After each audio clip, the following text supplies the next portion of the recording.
Урматтуу агайын туугандар, кымбаттуу мекендештер, бүгүн барыңыздар менен ушул жерден ыйык касиеттүү Талас жергесине жолугуп атканыбызга, ушул биздин атабыз Төрөкул Жанузак атабыздын маарекесине жолугуп атканга жараткан Алла Таалага миң мәрте шүгүр рахмат айтып, барыңыздарга чын ден соолук, узун өмүр, бакыттуулук каалап, Кыргызстан мамлекетибизде тынччылык, элибизде ынтымак, биримдик менен каалаган бүгүнкү иш-чараларыбыз байма-бай өтүп, Кыргызстандын 7 дубанында Кудай буйруса мамлекеттиктөөчүлөрдүн Абдыкерим Сыдыковдай, Иманал Айдарбековдай, Төрөкул Жанузаков агабыздай болгон биздин мыкты инсандардын иш-чараларды жер-жерлерде улансын деген тилектебиз жана ак баталарыбызды беребиз. Кудай буйруса эл журт аманчылык болсун, элибизде тынччылык, ынтымак болсун.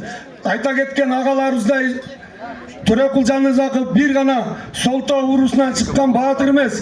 Төрөкул Жанузаков бул кыргыз улутунун баатыры, кыргыз элибиздин сыймыгы, кыргыздын туусун көтөргөн, кыргыздын маданиятын, үрп-адат, кааласатын, кыргыздын тарыхы үчүн, кыргыздын ошол доорундагы саясатын, кыргыздын улуттук намысы үчүн күрөшкөн биздин баатыр атабыз.